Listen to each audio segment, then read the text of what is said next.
Hello guys, welcome back to my channel sign with Nikhil में। तो हम लोग झारखंड जेएसएससी सीजीएल का सिलेबस के ऊपर हम लोग ध्यान दे रहे थे। और अब मैं आपका गद्य पाठ को कंप्लीट करते हुए अब मैं नाटक वाले पार्ट पे आऊँगा, जिसमें 4 नाटक है। डाह, उद्भासल कर्ण, चाबी काठी और अजगर। आपका ये 4 नाटक आपका आ रहा है इसका सिलेबस में। तो आज हम पहला नाटक को देखेंगे, उद्भासल कर्ण। ठीक है। तो ये एक महाभारत का दृश्य है और ये एक महाभारत से लिया गया आपका सच्ची घटना पर आधारित ये नाटक को लिखा गया है। ठीक है। तो सबसे पहले लेखक के बारे में जानेंगे। ठीक है। लेखक का नाम क्या है? तो श्रीनिवास पानुरी। नाटक का क्या प्रकार है? तो एकांकी नाटक है ये। रचनाकार का क्या, किस वर्ष ये रचना हुई? तो 1963 में आई ये नाटक को लिखा गया। ये मतलब इसमें डायरेक्ट क्वेश्चन पूछते हैं, इसीलिए आप इस सबको डायरेक्ट मैंने वन लाइनर में किया हुआ है। ठीक है। नाटक के का आधार मतलब क्या आधार रहा है? तो जैसा कि मैंने बताया कि महाभारत के एगो मुख्य पात्र कर्ण के का कहानी है, ये कर्ण से रिलेटेड है ये कहानी। और नाटक में अंक कितने हैं? तो एक ही अंक में पूरा नाटक को लिखा गया है। और कुल दृश्य कितने हैं, कितने दृश्यों में है? और 11 दृश्य में है। तो ये मैं 11 दृश्य को मैंने एक एक पार्ट में बनाया है और पूरे 11 दृश्य को मैं एक एक करके 11 दृश्य को समझा दूंगा। उसी से आपको डायरेक्ट क्वेश्चन भी आएगा और मैं इसे पूरा आपको क्रिस्टल क्लियर करके समझाऊंगा। ठीक है। तो इसका नाटक का पात्र देख लेते हैं, कैरेक्टर जिसे हम बोलेंगे। पहला है कुंती, फिर द्रोण, अर्जुन, कर्ण, एकलव्य, कृपाचार्य, दुर्योधन, भीम, परशुराम, कृष्ण, विदुर और दूगो बामन है जिसमें आ जाते हैं इंद्र और अपयस। और 2 स्त्रियां हैं, सोनी और मीरा, जो दूगो बेटी छुआ है। और जे कर्ण के ऊपर जो उनका शारीरिक और उनका जो सुंदरता को देख के वो लोग मोह गई थी। ठीक है। ये आपका 13 करेक्टर हैं। अब हम देखेंगे कि इस उद्बासल कर्ण का मतलब क्या होता है। तो इसका मतलब होता है उपेक्षित कर्ण या निंगछल कर्ण या तिरस्कृत कर्ण। तिरस्कृत मतलब जो बेइज्जत किया हुआ कर्ण। ठीक है। इसका और भी क्या मतलब होता है? अलौकिक कर्ण, तेजोमय कर्ण या तेजोदीप्त कर्ण या फिर उद्भासित कर्ण। ठीक है। अब हम पूरे नाटक को एक हिंदी रूप में समझेंगे और हिंदी से समझेंगे, क्योंकि नाटक तो ये खोटा में लिखा गया है तो बहुत लोगों को दिक्कत होता है समझने में। तो मैंने इसे पूरा हिंदी में आपको किया हुआ है। मैं आपको बोल के भी समझाऊंगा और मैं इस पीडीएफ में आपका पूरा नाटक भी शॉर्ट में हिंदी में लिखा हुआ है। ठीक है। पहला दृश्य में पहिल इसमें लिखा हुआ है, क्योंकि खोटा में से ही लिखते हैं पहिल दृश्य। तो पहला दृश्य है, कुंती अपने बेटे कर्ण को लेकर चिंतित है। क्या होता है? ये पहला दृश्य में सूरज भगवान के द्वारा कुंती को जब वो अविवाहित रहती है तो कुंती को कर्ण के रूप में एक पुत्र की प्राप्ति होती है और वो सूर्य भगवान का प्रसाद होता है, जैसा कि उसमें कहा गया है। और कर्ण को लेके वो बहुत ही चिंतित रहती है, क्योंकि वो एक अविवाहिता औरत है और उसके समाज के डर से कर्ण को एक नदी में बहा देती है, वो शर्म के वजह से, क्योंकि वो समाज में उसे ये सब सहना ना पड़े, बेइज्जती सहना ना पड़े। ठीक है। दूसरा दृश्य में आपका बताया गया है कि द्रोणाचार्य और कर्ण के बीच संवाद होता है।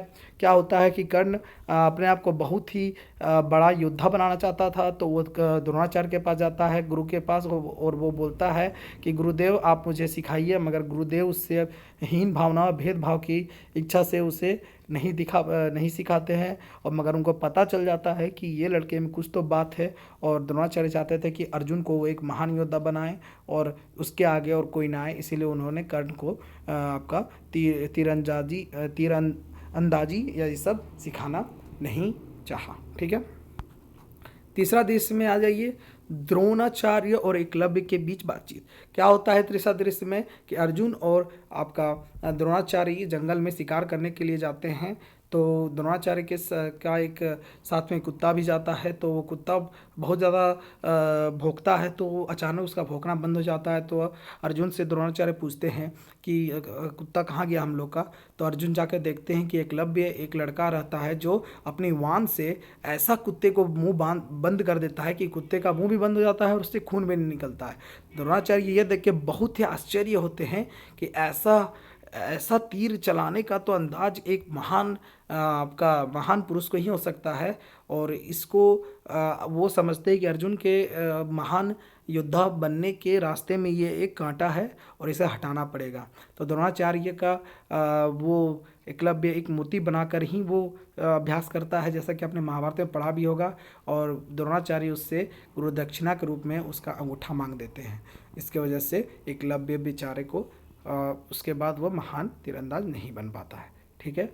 चौथा दृश्य में हुआ है भीष्म, धृतराष्ट्र, द्रोण, कर्ण, दुर्योधन, दुशासन, कृपाचार्य आदि का एक सभा होता है। वहीं पे सभी बैठे रहते हैं और कर्ण को दुर्योधन का साथ मिलता है। क्या होता है, ये कर्ण आता है और वो अपना एक सभी को वहाँ प्रतियोगिता होती है तो सभी हंसी मजाक उड़ा देते हैं। आपका जो कि पांडव लोग होते हैं वे बोल देते हैं कि तुम क्यों यहाँ पे आए हो, तुम्हारा तो कुल बहुत ही छोटा है। और मगर आपका कर्ण बोलता है कि कोई कर्म से नहीं छोटा होता, सब अपने कर्म से ही बड़े होते हैं। और सब अपने, मेरे बाहुबल को देखो, मेरी सारी शक्तियाँ को देखो, वो तुम लोगों से ज़्यादा है।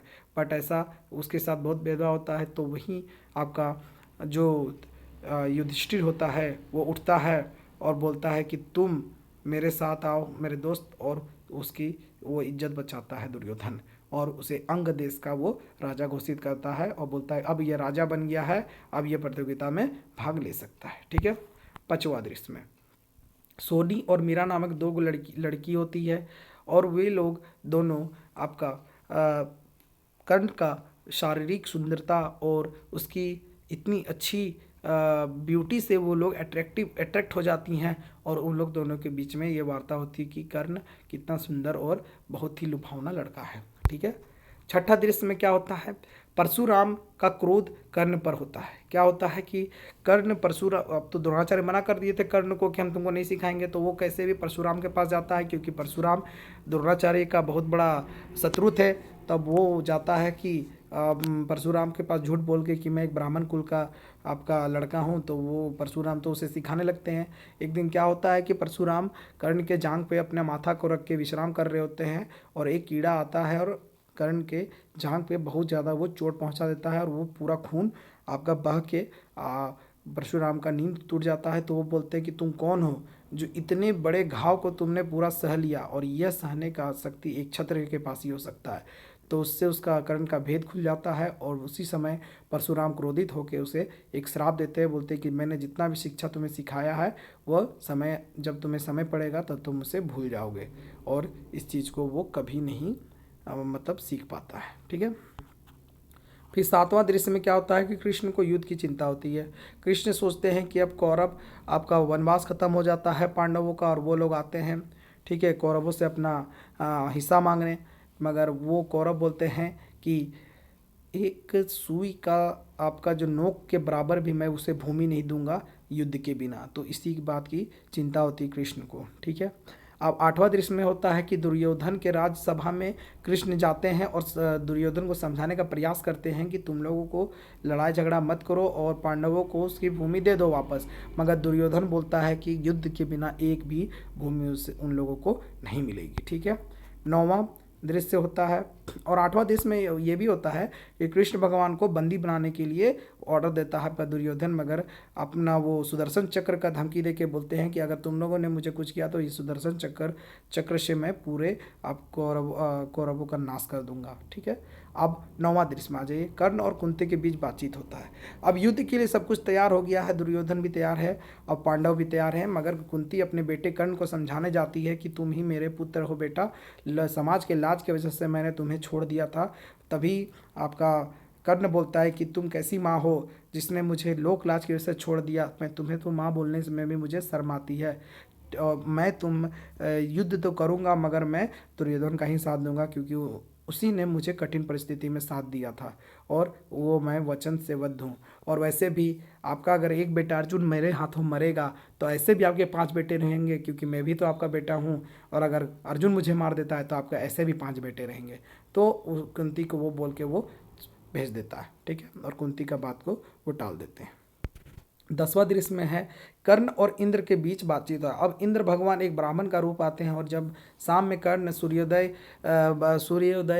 सूर्यास्त हो रहा था तो अपने पिता को, जो सूर्य भगवान के पिता थे, उनको आराधना करते थे डेली, और उस समय उनसे पास जो भी कुछ भी मांगने आते थे तो कर्ण उसे कभी नहीं वापस भेजते थे। इसीलिए कर्ण को हमेशा दानवीर कर्ण, महादानवीर कर्ण कहा गया है। और उस समय इंद्र भगवान आते हैं। इंद्र अपने बेटे अर्जुन को बचाने के लिए वो कर्ण से धोखे से कवच और कुंडल उसका ले लेते हैं, और उसके बदले वो एक ऐसा अस्त्र देते हैं और उन्हें कहते हैं कर्ण को कि जिसका नाम लेके तुम इस अस्त्र को चलाओगे वो उसका मरना निश्चित है, और वो देके वो चले जाते हैं।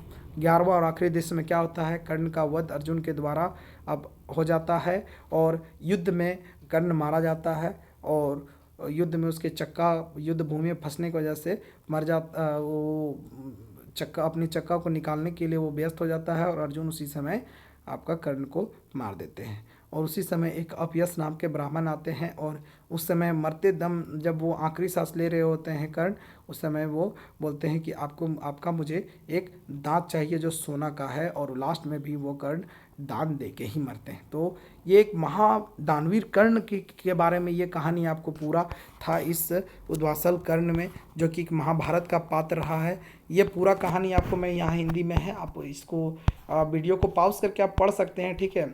मैं आपको स्क्रॉल कर दे रहा हूँ, और आपको अगर इस PDF को लेना है तो आप मेरे चैनल आप साइन विथ निखिल में टेलीग्राम चैनल में आप ऐसे जुड़ सकते हैं। तो इसके रिलेटेड अब मैं आपको कुछ क्वेश्चंस भी करा दे रहा हूँ ताकि आपको इसमें कोई दिक्कत ना हो, ठीक है। जैसे कि मैंने वास्तुनिष्ठ कुछ प्रश्न हैं, ठीक है। अब उद्वासल कर्ण, ठीक है, के सही माने की होवे है, माने इसका सही मतलब क्या है। तो इसमें आपको मैंने शुरू में ही कहानी का बताया था कि इसका क्या है, तो आंसर इसका सभी होगा। मतलब उपेक्षित कर्ण है, निश्चल कर्ण है, मतलब आपको सारा इसका आंसर होगा। तो option D is the right answer, ठीक है। सेकंड में उद्वासल कर्ण नाटक के कई गो जनी पात्र है, मतलब जनी मतलब यहाँ लेडीज वुमेन, कितना वुमेन पात्र रहा है इसमें, तो इसमें 4 वुमेन पात्र रहे हैं, ठीक है। आपको चारों का मैंने करेक्टर वहाँ पे लिखा हुआ है, वहाँ से आप देख लीजिए। फिर नाटक के पहिल दृश्य के हवे है, मतलब पहला दृश्य, इसलिए मैंने दृश्य आपको लिखवा दिया अलग से। तो पहला दृश्य में कौन कौन है, तो आपका कुंती और कर्ण का आपका होता है, जो कुंती कर्ण के रूप को लेकर चिंतित रहती है, ठीक है। और आपका आ जाइए 11वां दृश्य में कौन है, तो 11वां दृश्य कर्ण छीन के बामन रूपे धायर करके दान मांगे आवे हत, मतलब कौन दान लेने आता है, मतलब कौन मांगने आता है 11वां दृश्य में, तो इंद्र भगवान आते हैं, आपको जैसा कि पहले बताया है, ठीक है। सॉरी 11वां दृश्य में आपका अपयश आते हैं, सॉरी करेक्शन, आपका बी में अपयश आते हैं, ठीक है। 5वां में जो देही ताकत हो हुमैच के काम कर, माई बाप के खिलाव, लुगा फाटे जोगाड़ कर, पानी नाई चुवे तकर उपाय कर, ई झंझटे काहे परल हैं बालक, ये बात के केकरा से कहल है, ये बात कौन किससे कहा है। ये थोड़ा सा आपको डीप में क्वेश्चन पूछ दिया, इसका मैं आंसर बता दे रहा हूँ। इसका द्रोणाचार्य आपको कर्ण को बोलते हैं जब वो उससे धनुर्विद्या सीखने के लिए जाते हैं, बोलते हैं कि तुम अपना माता पिता को अच्छे से पालने पोसने में समय को लगाओ, ना कि इसको सीखने में, ठीक है। 7वां में है आपन हिते खातिर तोहनी एते अन्याय करा अनर्थ करा, हमर ऐसन बालक ऊपर हमनी की ई धरती के नाय, हमनी की ई माटी नाय, तो ये बात कौन किससे कहता है, तो ये बात आपको कर्ण द्रोण से कहते हैं, ठीक है। तो इसी तरह के मैंने पूरा आपको क्वेश्चन करवा दिया है, देख लीजिए, आप देख सकते हैं, ठीक है। 8 क्वेश्चन है, इसी तरह का पूरा 8 क्वेश्चन को मैं पढ़ दे रहा हूँ ताकि थोड़ा सा कट हो गया है। 8वां क्वेश्चन है ई पाप के कहान नुकनी की कहला लोक हमरा, ओह दुनियाई कतेक बोड़, किंतु हमरा नुकाय खातिर कोनो ठाव नाय, कोनो गाढ़ा ढोला नाय, ई बात के केकरा कह रही। तो ई किसको कह रही, तो ई कुंती अपने आप से मन में ही बात कर रही थी, तो 8वां का आंसर हो जाएगा सी। और मैंने आंसर आपको लास्ट में भी यहाँ दिया हुआ है, तो आप इससे मैच भी कर सकते हैं अपना आंसर। तो आशा करता हूँ कि आपको दोस्तों सभी पूरा ये टॉपिक समझ में आया होगा। इसी तरह मैं आप लोगों को और 3 आपका नाटक है वो मैं एक एक करके सारे 3 वीडियो में आपको पूरा कंप्लीट कर दूंगा। तो आपको अच्छे मार्क्स लाना है खोटा विषय में, तो आप मेरे चैनल से जुड़ सकते हैं। एक एक करके मैं जितना जल्दी हो सके ये टॉपिक को पूरा कंप्लीट करके आपको विथ नोट्स आपको ये चीज़ प्रोवाइड कराऊंगा। सो अपने दोस्तों के साथ ज़रूर शेयर करें। So thank you.